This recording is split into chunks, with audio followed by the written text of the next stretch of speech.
listening to the Passenger Seat Podcast, a podcast designed to fill your passenger seat with chat about classic cars, all recorded from my 1968 Morris Minor Peggy. I'm Becca, and today I'm on my way to work on a glorious sunny Monday morning after yesterday's show, which is what I'm going to be talking about on today's podcast. So yesterday, when I'm recording this, was Father's Day here in the UK, and to celebrate that, we booked ourselves into a little local show that had a few bits and pieces, typical local kind of village fair sort of show in a town near us called Whittlesey, and they have an annual event called the Whittlesey Big Bash. And Peggy, myself and Jamie actually attended the very first Big Bash back in, I think it must have been 2021, and didn't go along last year. But the week that it fell on this year was Father's Day. We were quite fortunate to have a few things available in the area this year on Father's Day, but Dad decided he quite liked the sound of this. So we got in contact with the organisers and booked ourselves in 3 cars. So Peggy was booked in, Lulu, the singer Chamois, was booked in, and then we said to the organiser it's going to be either Emma the singer Junior and gave that registration plate, or maybe Nelly the singer Le Mans, and gave that number plate. Nelly the singer Le Mans hasn't been out for around 18 months at the time when we're booking everything in, so I'm hopeful because she's my favourite of my dad's fleet, but also she's not been out in ages, she's not run for a while, and she's needed a little bit of TLC to be able to do that sort of, even just to a trip this far. So we booked them in, and Dad had a couple of spare days, and he went up to the garage where Nelly lives, and the battery off of her had actually been being used as a spare for their camper van while they were having issues with it, and so it had all been nicely charged up, and he put the battery back on Nelly, and then he thought, while I'm here, I'll see if it does anything, if it starts up or anything. So turns it, the fuel pump ticks, and then it stops, and he didn't think that there was really all that much fuel in there, so he was quite surprised that the fuel pump had stopped. So he starts it up and she fires up first time, which was very exciting when that message went in our family WhatsApp. So a couple of days later he brings Nelly back to my parents' house and starts going over her, doing a few bits and pieces, and checking some things. And ultimately it was a bit, the weather's going to be a bit bad, maybe we should bring Emma because she's a saloon car, or we're not sure if we'll get these few bits and done before Sunday.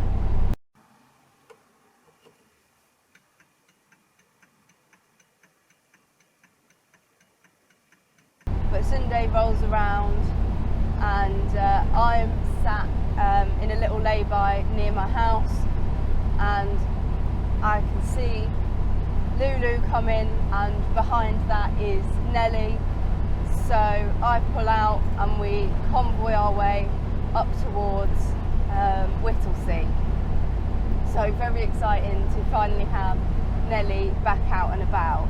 Whilst we're driving along, we're joined by a Ford Prefect, an Austin AD016, and an ice cream van that are all headed to this show. So we end up with quite a convoy, and have a lovely gentle drive through some of these quite bumpy fen roads into Whittlesey, into their Manor Leisure Centre, and round the back onto the big grass fields where they're hosting the big event. We get parked up, Peggy, Lulu and Nelly set up our kind of chairs and picnicky bits and stuff, and as it's Father's Day, we've obviously got a few bits and pieces and cards for Dad to open whilst we sit there and have the first kind of cup of tea of the morning, and wait for things to really start, because we had to be there before 10 o'clock and things started at around 10:30, and we're sat there and cars continue to kind of fill in. We thought that there was quite a few cars when we got there, but actually we ended up with 3 pretty full rows of cars and a huge variety. So we sit there, have a cup of tea, Dad opens his presents, and then Dad goes for a little bit of a walk around, and I start taking a couple of pictures and Instagram reels of Nelly and Peggy and Lulu, and then decide that I'm going to go for a little bit of wander and film some of the cars and bikes that are all lined up.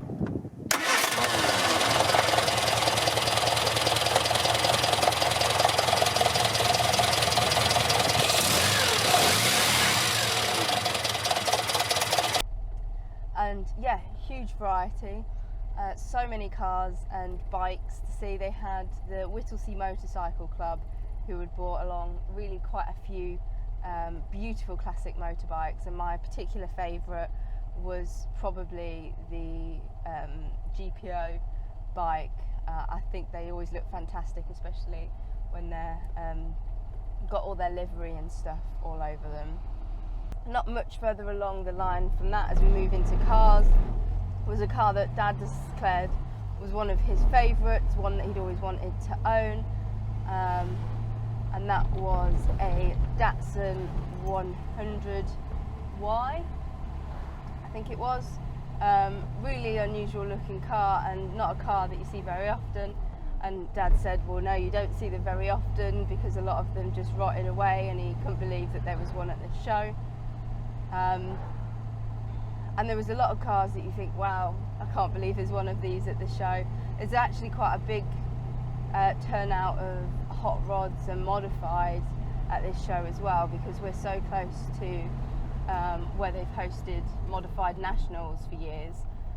It's clearly a popular place for those cars to live. Quite a large turnout of Morris Minors, but they all interestingly, were, I think it's almond green. Peggy was the only Trafalgar blue, which, if you know your Morris Minors, is quite unusual. There's usually quite a few Trafalgar blue, being such a popular colour in period.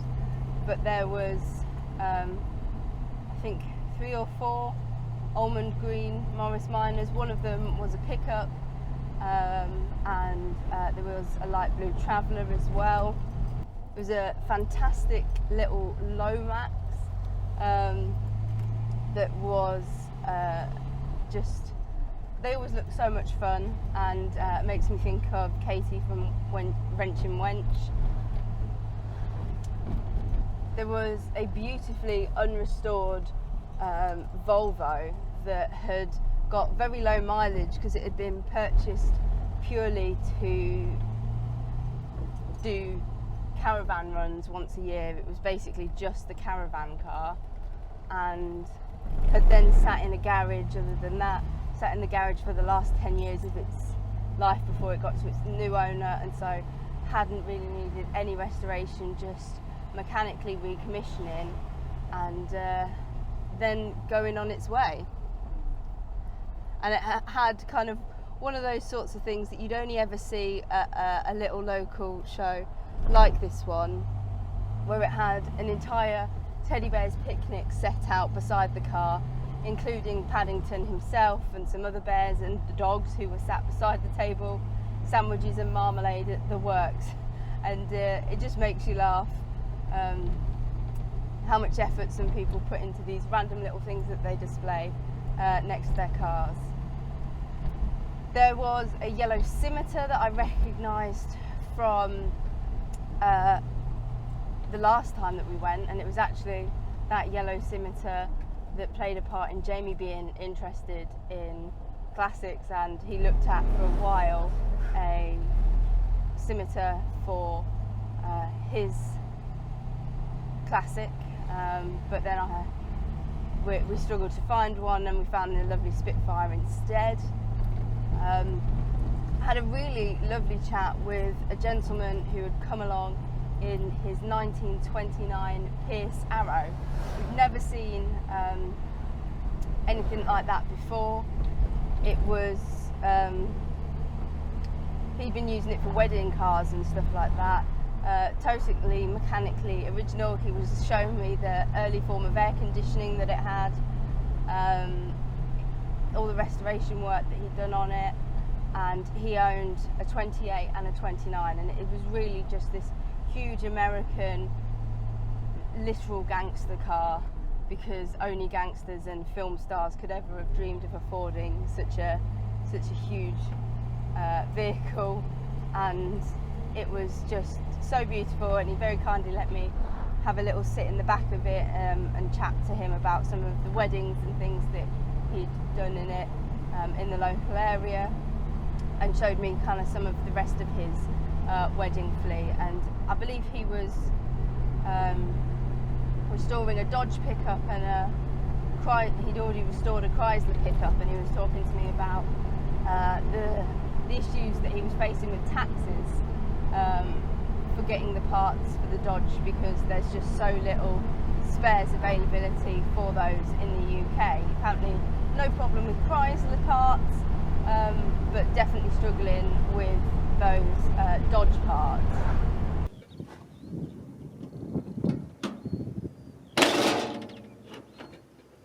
After a very thorough walk around the cars and checking out the obligatory stationary engines that you always find at these shows, headed back. Some more cups of teas were had before I went for a little walk around some of the stalls, where there was the gem of a Bedford Bambi that had been beautifully converted into a food van, and it's not something you see very often. You often see your Citroen vans and sometimes your Morris J types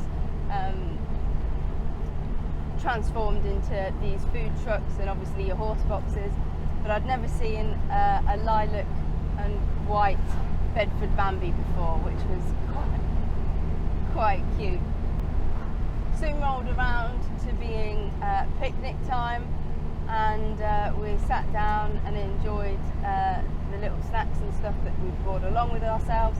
The sun was holding out. In the run-up, like I'd said, the weather had been like, okay, 100% rain from about 11 o'clock, 100% rain from about 2 o'clock, and gradually I'd seen it get pushed further back, and obviously it got more and more hopeful that Nelly might have been able to come along. And yeah, it really did do a fantastic job of holding off. Both me and my sister caught the sun a bit. I was smart enough to wear a sun hat, but didn't seem to top up my sun cream quite enough. Not long after the picnic, there was a fly past by the Spitfire, which was lovely to see, and actually got quite close, which is always fun, and then it does its little waggle of its wings before it heads off. I spent much of the rest of the afternoon kind of stood and sat by the cars, chatting away with my family, and also letting any kids and also some adults who showed an interest in the cars into them. And Nelly seemed to be the most popular, but Lulu did get a bit of interest from I can't remember if he was the mayor or something, chief sheriff or something, some VIP at the show. You know, the sorts of things that you get at these shows, and I think that's purely because very few people are used to seeing an engine hidden away in the boot of these cars. It was also really nice to see that there was some media students walking around with cameras and filming and stuff like that, particularly focusing on the cars. It's nice to see there being an interest from that age group and profession in these displays of cars, and I think Dad's let one of them have a sit in Nelly as well.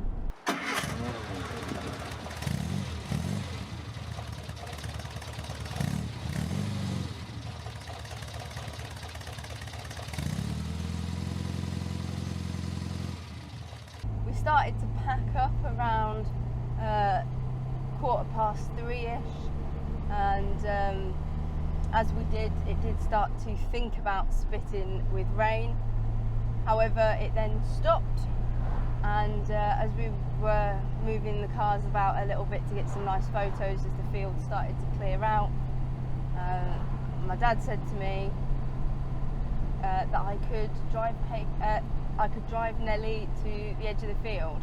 This is the first time that I'd driven Nelly since, well, I think it must have been January 2018, and my sister was in the passenger seat because she was going to ride in Nelly home, so it was just the two of us, and my dad got some footage of us both driving off before he hopped in Peggy to bring her to the edge of the field. And it was quite a large field, so I did get a pretty decent drive of her, and my sister was filming as I was driving as well, and it was just so exciting to be allowed to drive her again, and to have a little bit more practice. Perhaps if Dad can sort out the last few bits of her running gear, I can get a little bit more practice as well over this summer. She is such a very different driving position, and something that surprised I think a lot of people when you got in her is literally you are sat basically on the floor and your legs are out in front of you and you're pressing the pedals directly in front of you. Surprised quite a few people. I'd had a sit and some photos taken in her earlier in the day, and been asking lots of questions about what all the buttons and switches and gauges did and which ones worked and which ones didn't. So perhaps all my questioning and pestering is what persuaded Dad to let me have a go. So yeah, after the Father's Day treat of stealing my dad's car for a little bit, we swapped back and it was time for the convoy home. And unfortunately, that was when the inevitable rain came. So my dad and my sister, who were in Nelly, got rather soggy for quite a bit of the way home. Then it was towards the garage to drop her back off, decant anything that was in her into Peggy and into Lulu, and then head back to my parents' house for a quick drink before we headed out for a Father's Day meal.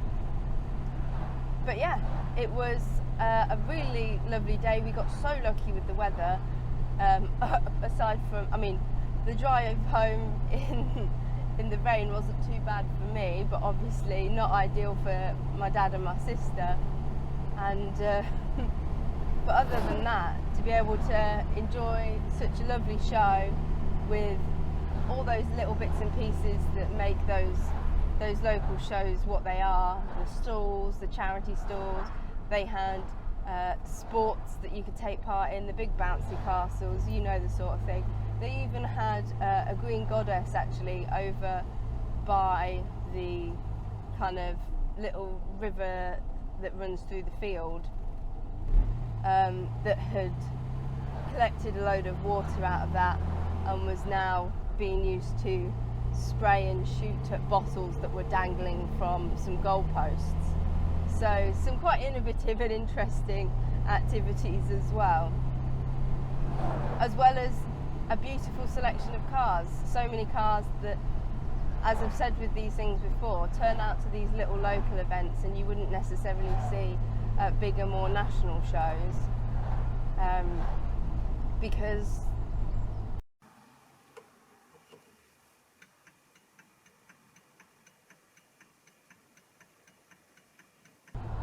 but for me the highlight is definitely going to be Nellie's first show after so long, getting her out, finally getting a picture of her and Peggy together, and also getting to drive her a little bit, because she's most certainly the car that made me fall in love with classic cars, and has been there for so many special events in my life. She took me to prom, took me to summer ball, but also if you've had a listen to the My Dad's Car podcast episode that I was on, you'll know that she took me to school and things like that occasionally as well. So really nice to see her back out and about a little bit, and hopefully the start of her being used occasionally, and maybe getting a few goes at driving her. So that was my glorious sunny weekend. I'd love to hear what you guys got up to, and if you've got any plans for next weekend. In the meantime, drive safely and happy motoring.